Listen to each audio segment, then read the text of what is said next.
Hello viewers, আসসালামু আলাইকুম। কেমন আছেন সবাই? আশা করি সবাই ভালো আছেন। তো আজ আবারও নতুন একটি টিউটোরিয়াল নিয়ে আপনাদের মাঝে হাজির হলাম। তো আজ আমরা দেখব কিভাবে আমরা একটি ছবি বা ফাইল বা যেকোনো কিছু একটি ফাইলকে আমরা কিভাবে জিপ ফাইল করব এবং আমাদের যেকোনো একটি জিপ ফাইলকে কিভাবে আমরা আনজিপ করব।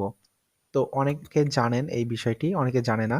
তো যারা জানে না আজকের ভিডিওটি তাদের জন্য খুবই গুরুত্বপূর্ণ হতে যাচ্ছে। তো চলুন আমরা সরাসরি কাজে চলে যাই। তো খেয়াল করুন আমাদের এখানে একটি ছবি আছে এবং এখানে একটি মিউজিক MP3 গান আছে।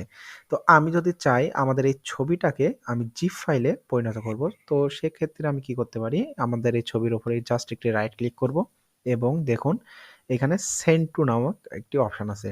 তো এই সেন্ড টু নামক অপশনে আমি যখন ক্লিক করছি দেন দেখুন এর আন্ডারে আরো কিছু অপশন কিন্তু আমার বাইরে হয়ে গেছে। এরপরে দ্বিতীয় অপশনটি দেখুন কম্প্রেস জিপ ফোল্ডার।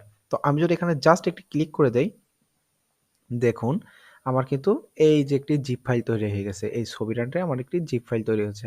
তো এই জিপ ফাইলের ভিতরে যদি আমি ডাবল ক্লিক করে প্রবেশ করি, দেখুন এইখানে যে আমার যে ছবিটি আছে, জাস্ট আমি এটা ক্রস করে দেই।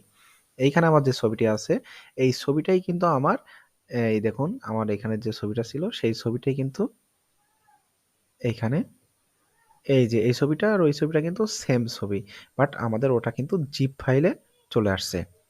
তো আশা করি সবাই বুঝতে পারছেন আমরা কিভাবে একটি ছবিকে জিপ ফাইলে পরিণত করলাম। তো দেখুন আমাদের এটাও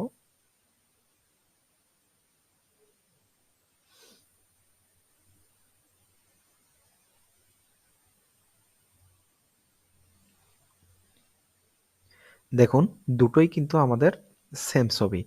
তো বুঝতেই পারলেন কিভাবে আমরা একটি ছবিকে জিপ ফাইলে পরিণত করলাম। এই সেম আমরা যদি এই মিউজিকটাকে জিপ ফাইলে পরিণত করতে চাই জাস্ট এখান থেকে send to then compress zip. Then দেখুন এখানে আমাদের ছবির কিন্তু আরেকটা জিপ ফাইল তৈরি হয়ে গেছে। তো আমরা যদি চাই এই জিপ ফাইলটাকে আনজিপ করব, তো সেটি কিভাবে করব? জাস্ট আমরা মাউসের রাইট ক্লিক করব। দেন দেখুন এখানে একটি অপশন আছে এক্সট্রাক্ট ফাইল। এই অপশনটিতে জাস্ট একটি ক্লিক দেব। দেন এখানে আমাদের একটি ড্যাশবোর্ড আসবে। জাস্ট আমরা ওকেতে ক্লিক করব। দেখুন আমাদের কিন্তু এখানে একটা ফোল্ডার তৈরি হয়ে গেছে। এই ফোল্ডারটি হচ্ছে আমাদের আনজিপ ফোল্ডার। তো এখানে ক্লিক করলে আমাদের কিন্তু সেই ছবিটি এখানে চলে আসছে। তো আমাদের অনেক কিছু ডাউনলোড করি আমরা অনলাইন থেকে। তো ডাউনলোডের পরে আমাদের এরকমই একটি জিপ ফাইল আমাদের ডাউনলোড হয়ে আসে। তো অনেকে এটা আমরা কাজ করতে পারি না যে এই ফাইলটা নিয়ে আমরা কিভাবে কাজ করব। তো তাদের জন্য আজকের ভিডিওটি আশা করি অনেক উপকার হবে। তো আপনারা বুঝতেই পারলেন কিভাবে আমরা একটি জিপ ফাইলকে আনজিপ করব এবং একটি ছবি বা আমাদের যেকোনো ফাইলকে কিভাবে জিপ ফাইলে পরিণত করব। তো সবাই ভালো থাকবেন এবং পরবর্তী টিউটোরিয়াল দেখার আমন্ত্রণ রইল। আশা করি ভিডিওটি ভালো লেগেছে আপনাদের। ভিডিওটি ভালো লেগে থাকলে ভিডিওটিতে একটি লাইক দিবেন এবং চ্যানেলটি সাবস্ক্রাইব করে পাশে থাকবেন। ধন্যবাদ সবাইকে।